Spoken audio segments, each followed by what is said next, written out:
Welcome to the Deep Dive. Today, we're really diving deep into Ask and It Is Given by Esther and Jerry Hicks. That's right. If you've ever felt like, your thoughts were spinning a bit out of control or maybe wondered how your inner world actually shapes your outer reality, Yeah. well, you are in for a fascinating journey today. Mm-hmm. Our mission really is to cut through the noise. We want to unpack the core concepts, law of attraction, personal vibration, deliberate creation, all that stuff. The big ones. Exactly.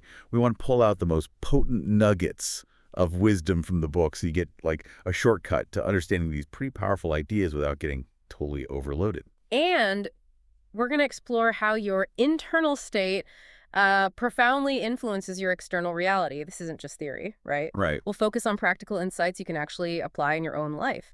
We'll be digging into some surprising facts and hopefully sparking those aha moments about your own personal power and, how you perceive the world. Okay, so let's kick things off with a foundational idea, maybe a bit counterintuitive at first. The power of feeling good now. Right now. Yeah. The book argues that your emotions aren't just random reactions. They're actually like a built-in navigation system. The better you feel, like right this second, the more you align with the frequency of what you truly desire. And the faster it shows up. It's about those immediate shifts. It is. It's about making immediate conscious shifts. Like, there's this story of Mia who used to dread Mondays. Like, really dread them. Oh, I know that feeling. Right. But one Monday, she just decided, enough. She stopped at her favorite cafe, really savored a cinnamon latte, and just watched the sunlight. That small thing, it didn't erase her to-do list, obviously. Of course not. But she noticed her boss was nicer that day, tasks flowed easier, a coworker brought cookies. It wasn't the day itself that changed, but her vibration clearly had shifted. And what's really fascinating there is how that connects to this idea that we are all essentially extensions of source energy. Okay, tell us more about that. Well, the book describes source energy as this universal non-physical intelligence or well-being. It's where everything comes from. So when you feel joy or appreciation or love, you're not just feeling good, you're actually in full alignment with that core essence of who you really are. It's like a clear signal. But conversely, when you feel fear or doubt, you're experiencing a sort of temporary disconnection from that state. But, and this is crucial, the connection itself is never lost. Okay. It's like, imagine a small wave in the ocean worrying, it's separate, right? And then it realizes, wait, I am the ocean, just in motion. Your core essence is always connected to that powerful source. I like that analogy, the wave in the ocean. It really drives home that core principle. Everything is energy, us included. Exactly. So our thoughts and emotions aren't just, abstract fluff. They actually generate a vibrational frequency. Yeah. And the law of attraction responds to that. Right. It's like tuning an instrument. Yeah. Like a violin that's out of tune, it sounds harsh, discordant, but tune it perfectly. Harmony. The book mentions Sophie realizing her mind worked like that. When she was in tune with joy, her days felt harmonious, things just flowed. And this leads us straight to the bedrock principle, the law of attraction.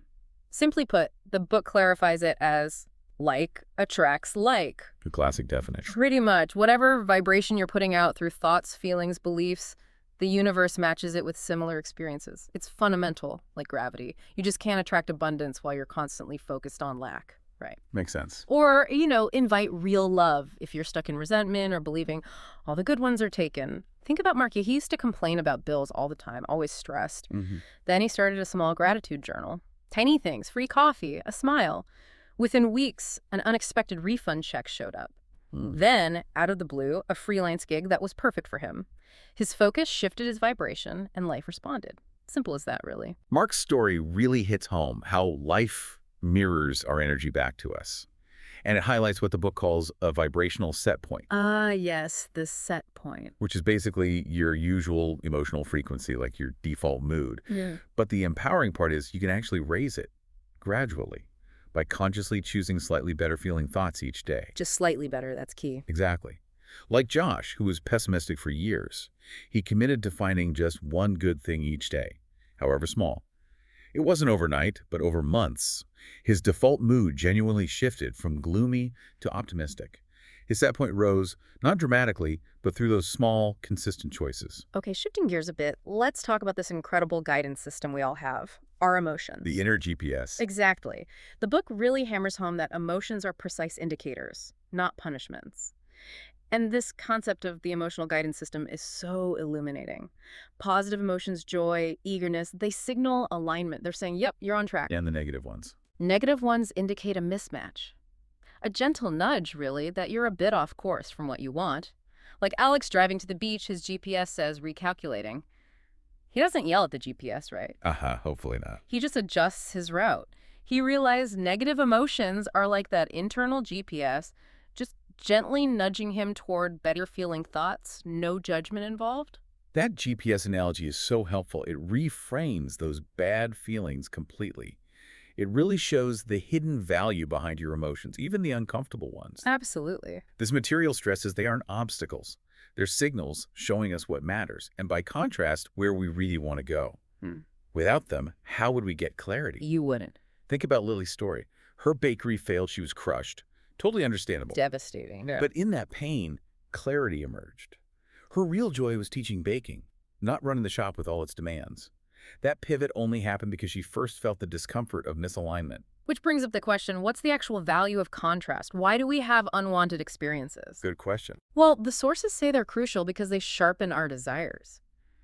Without knowing what you don't want, how do you really know what you do want? True. Daniel's vacation seemed ruined by rain, right? He could have sulked. But instead, he leaned in. Discovered he loved cozy indoor stuff, reading, board games with family. The unwanted experience led to new clarity, a different kind of joy. And this whole guidance system, it's so incredibly personal. The book really emphasizes only you can know how you feel about something. Your truth detector. Exactly. Your emotions are your truth, unique to you. No one else can tell you what's right for you. Like Liam, everyone pushed him towards this high-paying job, looked great on paper. The logical choice? Totally. But it just felt wrong in his gut. He trusted that feeling, declined the job despite the pressure. Months later, found a role that genuinely thrilled him every day. His inner compass was right all along. So what if you are in a low mood? What's a practical step? The book suggests simply reaching for the best feeling thought you can find. Not trying to leap from despair to joy in one go. No, definitely not. It's not about forced positivity. Just aim for a slightly better feeling thought. Even a tiny shift creates momentum. Think of Mia in traffic, getting irritated. Instead of honking, she chose to enjoy her playlist. Arrived smiling. It's about those gentle nudges, building momentum thought by thought. It really is about those gentle nudges. And you mentioned Owen's story earlier, which beautifully shows the astonishing power of emotions. It sounds simple, just notice your feelings. Yeah. But that can be hard when things are intense. Really? What's the book suggest as, like, the first step? That's a great point because it can feel overwhelming. The book really stresses that the first step is just acknowledging the emotion, without judgment. Just noticing it. Just noticing. Owen started by just noticing the physical sensations, tension in his shoulders before arguing, breath quickening with frustration. That simple awareness created a tiny bit of space, a moment of choice before reacting. That space is key. Exactly. In that space, he started to shift. Avoided arguments, solved problems faster, felt more at peace. It's honestly like a superpower for navigating life. That's incredibly practical. And it leads us nicely into understanding our role as active creators. The sources bring up this really transformative idea. You did not come to fix a broken world. That's a big one. A relief for many. It really is. We're often taught to see problems as things to fight against, to fix. But this perspective suggests contrast isn't a burden. It's here to help us define and create. Problems are invitations to clarity. Not burdens. Right.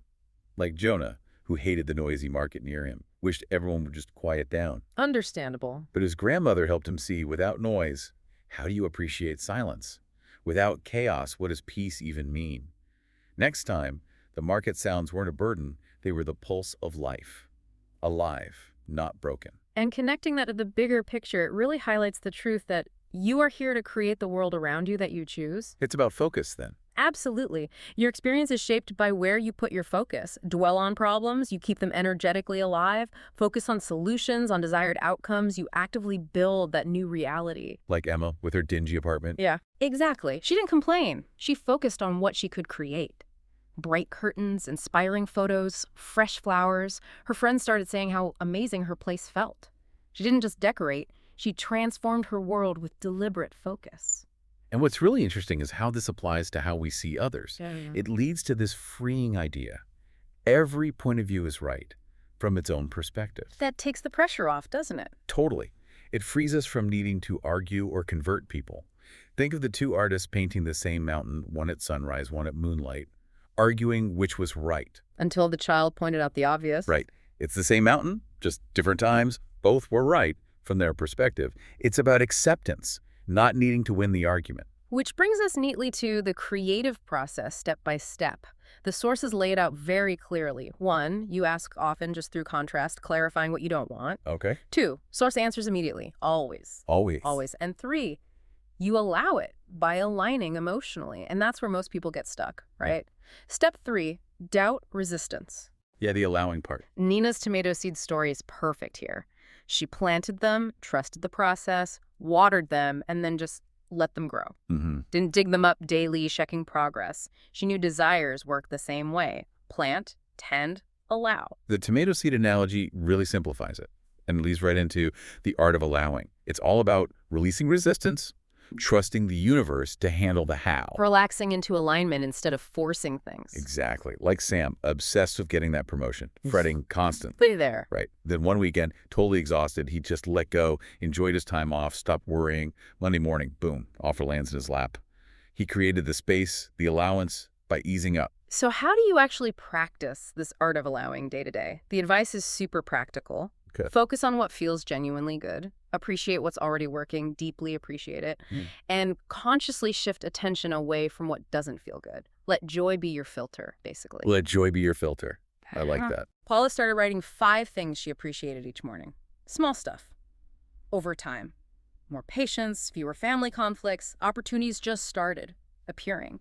It's that simple shift in focus, allowing more good to flow. That daily practice sounds, well, transformative. So to really become a deliberate creator, it boils down to consciously choosing thoughts, aligning with the feeling of what you want, and then acting from inspiration. Creating by design, not default. Precisely. Like Claire with her art business. She didn't just hope. She visualized happy customers, felt the excitement of sales, imagined her thriving shop, then followed the intuitive nudges. And her shop thrived. She designed it. But, and this is crucial, there's the balance of energy between you and your desire. Desire alone isn't enough.